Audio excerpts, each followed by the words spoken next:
After so many months of review and hard work, today, first day of exam is finally happening.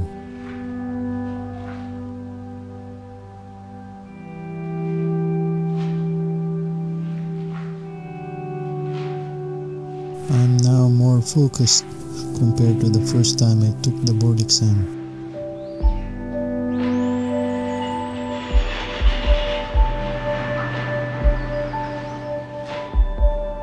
I never imagined that this day will come.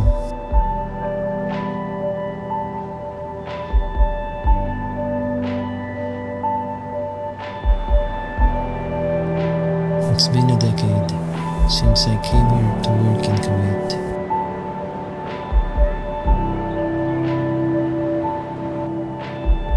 Finally, I would have an opportunity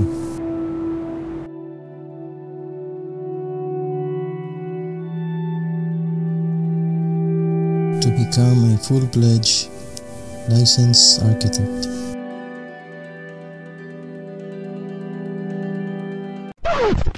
Teka. Paano nga ba ito nagsimula?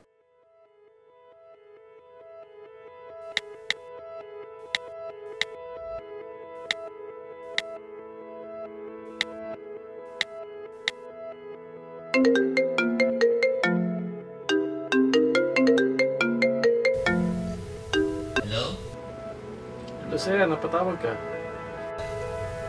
Nabalitaan mo na ba? Anong balita? Tuloy na pala yung board exam sa Kuwait ah. Wow, finally! Paano ko malalaman mga details? Punta mo na sa UAP, Kuwait chapter, FB.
Nagsimula itong UAP.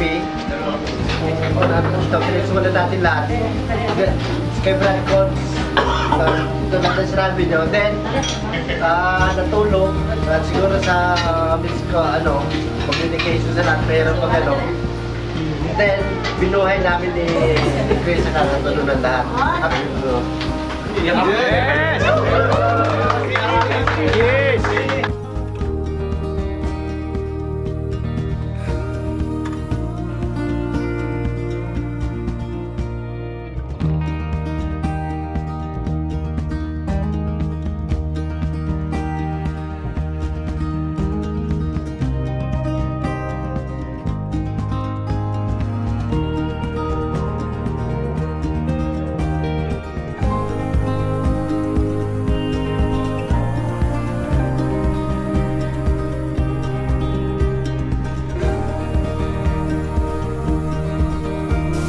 Originally, we are planning to have a best examination, best reviewer.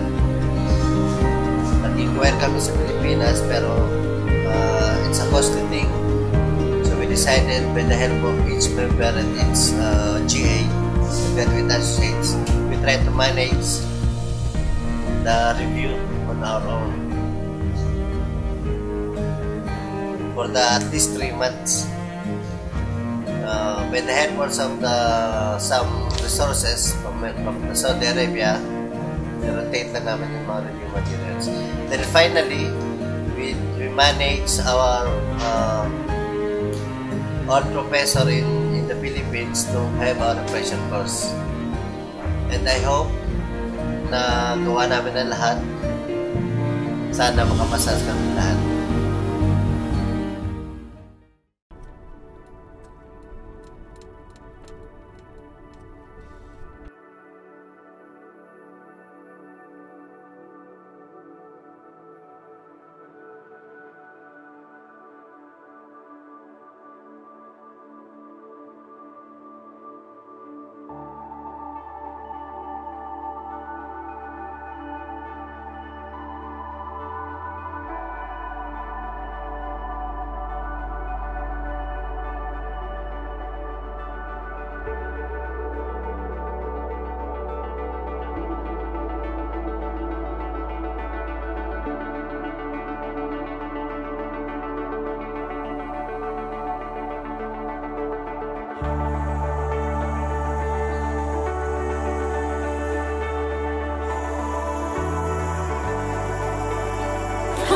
Si Miriam Agustin from Mapua.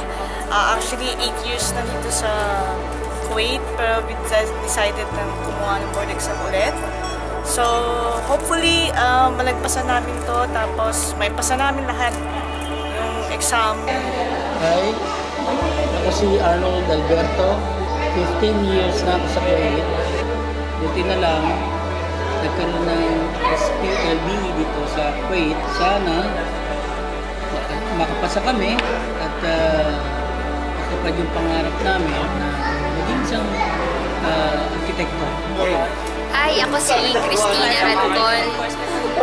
Siguro mga 4 times ko na-take to or 5 times. Sana sa last time, ito na yun, makukuha ko na yung bullseye. Super, kaya natin ito lahat. At sa lahat ng mga kasama ko, sana pagpalain tayo lahat na maging arkitekto tayo. Puso! Ako pala si Miguel Baalan Jr. 5 years na almost dito sa Kuwait. Ano man ang kaloob ng Panginoon, sana makayanan namin lahat. Ano man ang pass or failed, aim, hope, high. And one thing, nagpapasalamat ako sa mga nakilala at naging katropa ko, naging kasama ko na ngayon. Thank you.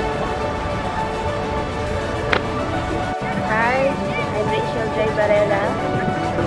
Actually, 6 months pa lang ako. Then, pinig yung opportunity na mag-exam dito. Ay naalay ko ang pagpasa ko. Inaangkin ko na yon sa pamilya ko at sa mga kaibigan ko. Hi, I'm Cirilo Betito. 3.5 years na ako dito sa Kuwait. Katatapos na ng exam namin. Hoping na makapasa. Hi, I'm Noel Caparos. Just took the board exam for architecture here in Kuwait. I hope all my colleagues the best. Gabi po sa inyong lahat. Ako po si Aldrin Castillo. And katatapos lang po ng aming 2 araw na board examination for architecture from now. And I will dedicate this, whatever the result is, I will dedicate to my wife, my daughters, and my father and my mother in the Philippines, and to all my churchmates here in Kuwait and in the Philippines. Architect Giovanni De Villa, soon to be. Sana. Medyo mahirap yung exam. Nakaka-drain ang utak, pero sana makapasa tayo lahat. So, dedicate this to my family. So, mabuhay ang architect ng Pilipinas. Hi, I'm Griselda Duque. 7 months pa lang dito sa Kuwait. Katitik lang ng board. Sana makapasa lahat kami. Yung pagkakapasa ko na yun is inaalay ko sa family ko kasi all throughout sa lahat ng support nila. Ako si Jennifer Ernie. I've been here for 16 years. Salamat ako kasi nagkaroon ng exam dito, hindi na kailangan umuwi, which is napakahirap gawin.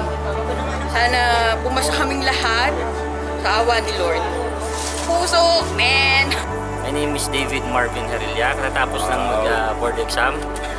And sana maging okay lahat. Although, syempre, kinakabahan. Akala ko hindi ako matatapos. Ayun, sana maging positive lahat.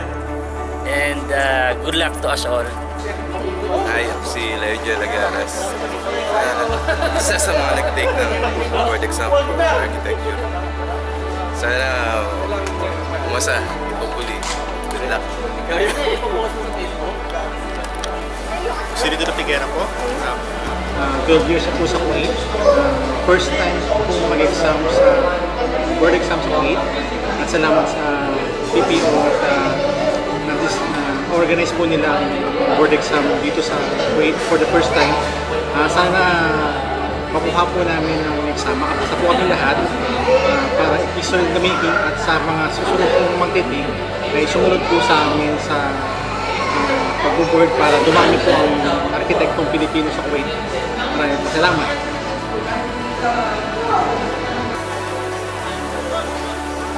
Hi, good morning. I'm Wilson Alasmago from Bicol. Dito ako sa Kuwait. Almost 7 years na ako rito. And then katatapos lang namin mag-take na SPLB for example architecture. Hopefully makapasa. Sana. Itong exam na to inaalay ko sa aking pamilya at sa aking sarili, especially legal. Sana makapasa. Hi, ako si Martinez Christopher Salceda. 15 years na ako dito sa Kuwait. Nag-take ako ngayon ng board exam sa architecture board exam. September 24, 25. At ngayon, nasa design na kami. Siyempre, sa pamilya ko, yan naman talaga tayong OFW. Parating sa pamilya. Hi, fellow associates. I'm Naldo Marsong from Kuwait. First time taking here in the Philippine Embassy in Kuwait. Very challenging first time examination here. So good luck for all architecture. Hi, I'm Reynante Morante. 15 years na ako rito sa, more than 15 years na ako rito sa Kuwait. Now, nandito kami ngayon sa PICE, sa Philippine International University School.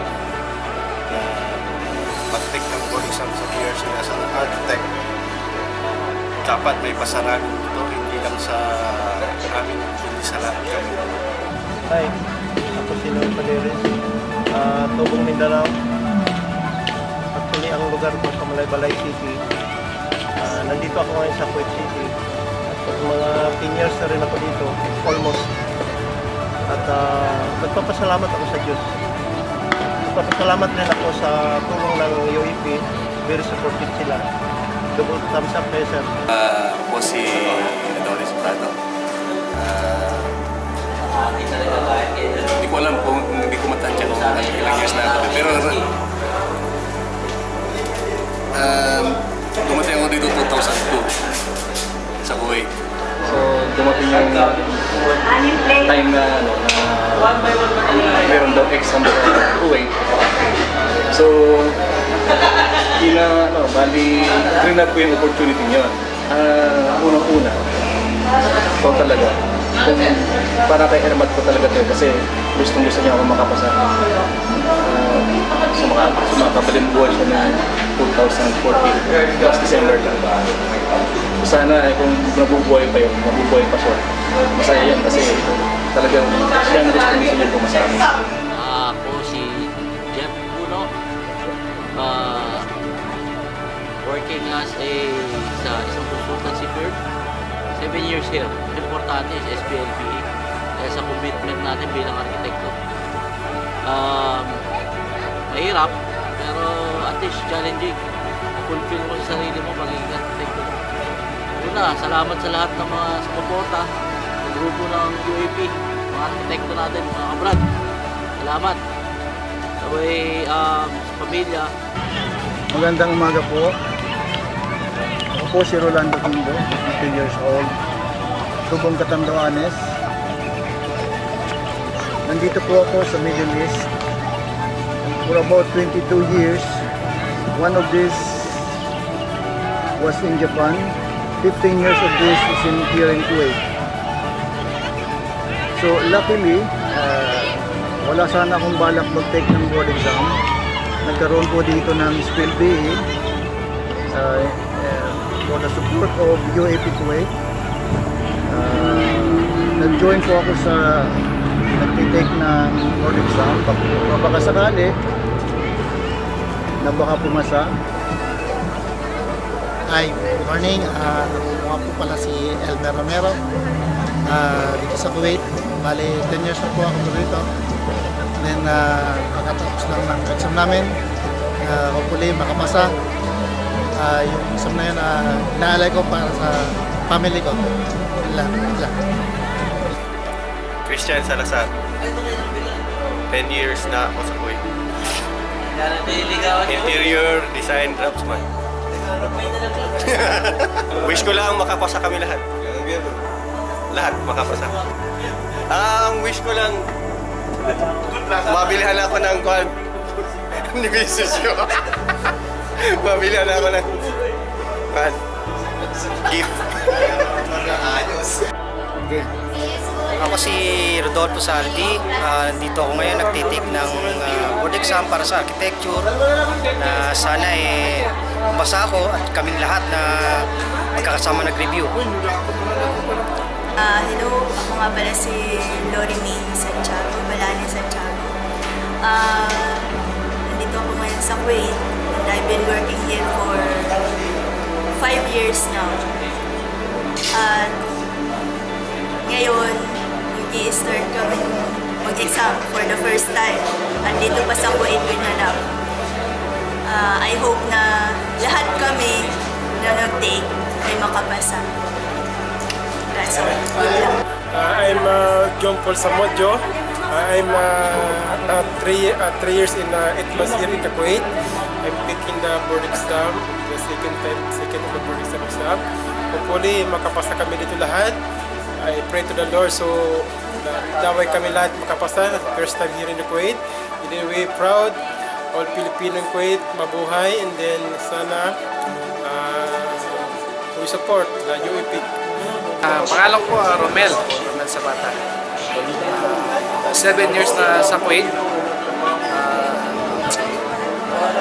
At ayun nasa Philippine International English School, Kuwait para sa ginaganap na board exam para sa mga architect. Sana mga nakasama natin sa review at mga mentor, sana yung wish nila na maging successful yung exam para sa atin, sana makaon natin.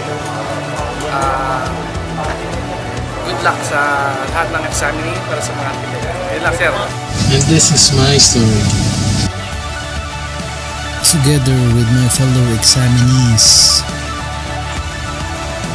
we can now fulfill our dreams of becoming a licensed architect.